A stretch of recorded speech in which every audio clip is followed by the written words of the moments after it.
صرف خالق اور مخلوق کا تعلق باقی رہتا ہے۔ مکہ پہنچنے، ہوٹل میں سامان رکھنے اور حرم جانے کے درمیان آج کے دور میں ایک نیا انتظامی قدم جڑ گیا ہے۔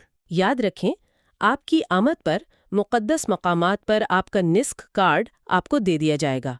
یہ کارڈ حرم میں داخلے کے لیے لازمی ہے اور اس کے بغیر حرم جانے کی اجازت نہیں ہوگی۔ تو اب جب عازم حج مسجد الحرام پہنچتا ہے تو باوضو ہو کر مسجد میں دائیں پاؤں سے داخل ہوتا ہے اور ایک دعا پڑھتا ہے، اللہم افتح لی ابواب رحمتک، یعنی اے اللہ میرے لیے اپنی رحمت کے دروازے کھول دے۔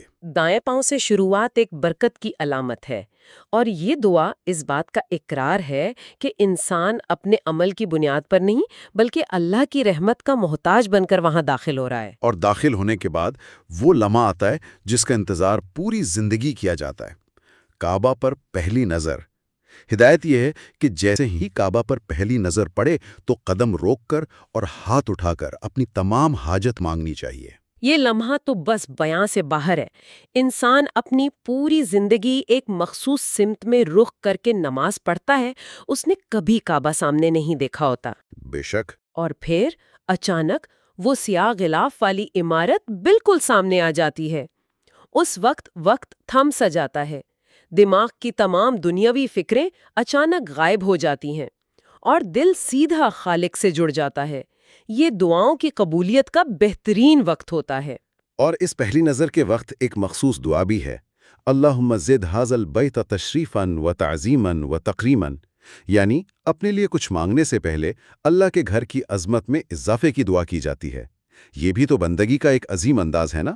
بالکل۔ اس لمحے کے بعد عبادت کا عملی مرحلہ یعنی طواف شروع ہوتا ہے۔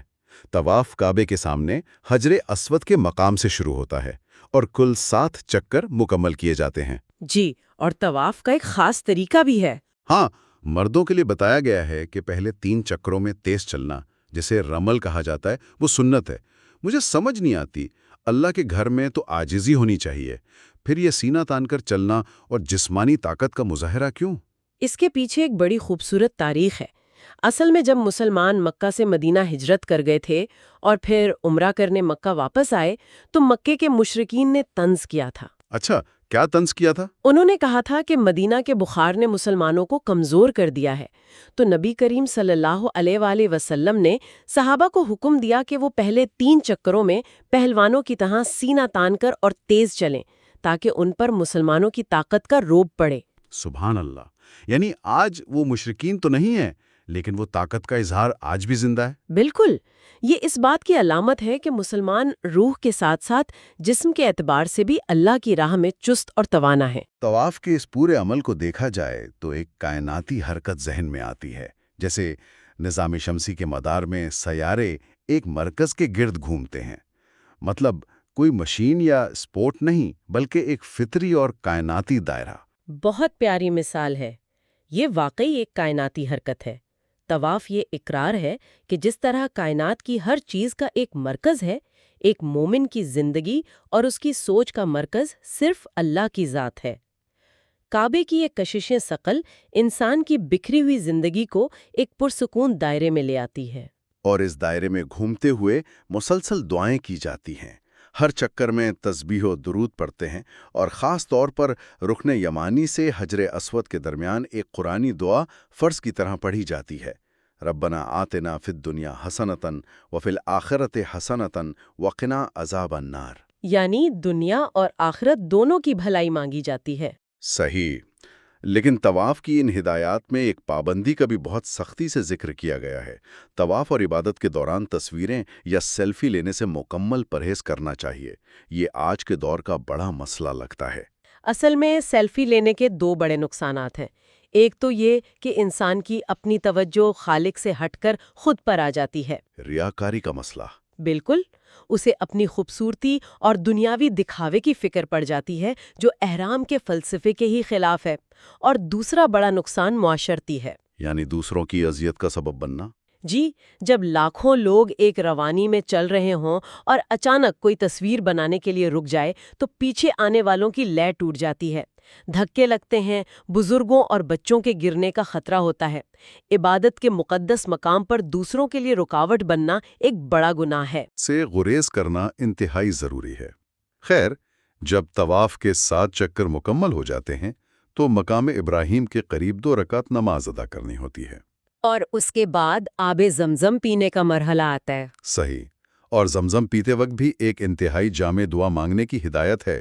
اللہم انی اسألک علما نافعا و رزقا واسعا و شفاء من کل داء، یعنی نفع دینے والا علم، کشادہ رزق اور ہر بیماری سے شفا۔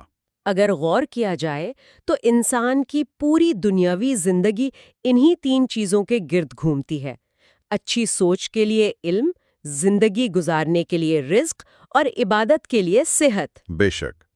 اچھا، زمزم کے بعد حاجرم سعی کے لیے بڑھتا ہے، جو کہ صفا اور مروہ کے درمیان کی جاتی ہے۔ صفا سے آغاز ہو کر مروہ پر 1 چکر مکمل ہوتا ہے اور اس طرح کل 7 چکر لگائے جاتے ہیں۔ اور سعی کا یہ عمل اصل میں حضرت حاجرہ علیہ السلام کی یادگار ہے۔ صحیح، اور اس کا آغاز کرتے ہوئے صفا پر یہ قرآنی آیت پڑھی جاتی ہے، ان الصفا والمروۃ من شعائر اللہ۔ لیکن سعی میں بھی ایک جگہ مردوں کے لیے تیز چلنا سنت بتایا گیا ہے، سبز نشانات کے درمیان۔ جی، وہ سبز نشان اصل میں اس نشیبی علاقے کی نشاندہی کرتے ہیں جہاں حضرت حاجرہ کو ان کا بچہ حضرت اسماعیل نظر نہیں آتے تھے۔ اچھا، تو اس نشیب میں وہ گھبراہٹ کی وجہ سے دوڑ کر گزر کی تھیں۔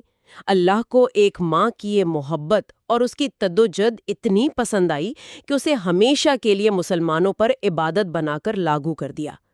یہ عمل انسان کو سکھاتا ہے کہ حفظ ما تقدم اور عملی کوشش کے بنا نتیجہ نہیں ملتا۔ یعنی محض دعا نہیں بلکہ اسباب اختیار کرنا ضروری ہے۔ یہ واقعی کمال سبق ہے۔ خیر، سعی کے بعد عمرہ کی تکمیل کا بالکل آخری مرحلہ آتا ہے، جسے حلق یا قصر کہا جاتا ہے۔ ہاں، یعنی بالوں کی قربانی۔ صحیح، مردوں کے لیے افضل ہے کہ وہ اپنا سر منڈوائیں یا پھر بال کٹوائیں، جبکہ خواتین کے لیے حکم ہے کہ وہ محض اپنے بال کے سرے سے تھوڑا سا حصہ کاٹیں۔ اس عملی قدم کی روحانیت کیا ہے؟ دیکھیں، انسان کے بال اس کی زینت اور غرور کی اہم علامت ہوتے ہیں۔ جب انسان اللہ کی رضا کے لیے اپنا سر منڈواتا ہے تو اصل میں وہ اپنی انا، اپنی ظاہری خوبصورتی کے غرور کو اللہ کے قدموں میں ڈال دیتا ہے۔ یہ اس کی مکمل سپردگی ہوتی ہے۔ اور اسی سپردگی کے عمل کے ساتھ ہی عمرہ مکمل ہو جاتا ہے۔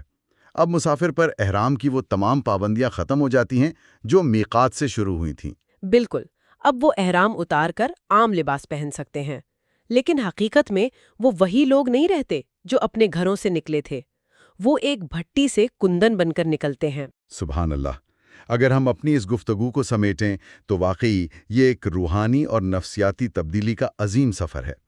گھر کی عام صفائی اور ناخن تراشنے سے لے کر جہاز کی میقات پر نیت، طواف کے کائناتی دائروں، سعی کی سرگردانی اور آخر میں سر منڈوانے تک، یہ سب انسان کو دوبارہ نیا بناتا ہے۔ صحیح کہا، یہ انسان کی پوری شخصیت کی تعمیر نو کرتا ہے۔ لیکن اس سب کے آخر میں میرے ذہن میں ایک بڑی اہم اور غور طلب بات آتی ہے۔ عمرہ یا حج کے اس پورے وقت میں انسان اپنے اندر جو کمال کا نظم و ضبط پیدا کرتا ہے، جو صبر لاکھوں کے ہجوم میں دکھایا جاتا ہے، واقعی کسی کو ایذا نہ دینا ایک بڑی آزمائش ہوتی ہے وہاں۔ بالکل، کسی جاندار یہاں تک کہ کسی کیڑے کو بھی نقصان پہنچانے سے بچایا جاتا ہے۔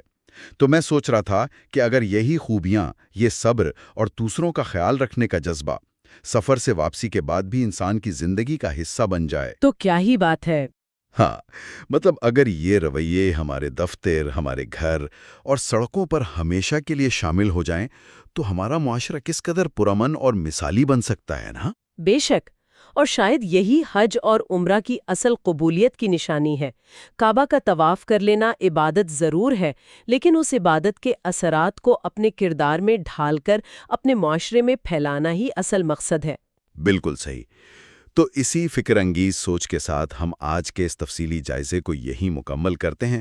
ہماری اللہ سے یہی دعا ہے کہ تمام عازمین کے اس مبارک سفر کو قبول فرمائے اور ہم سب کو اس سفر کی حقیقی روح سمجھنے کی توفیق دے۔ خدا حافظ۔ خدا حافظ۔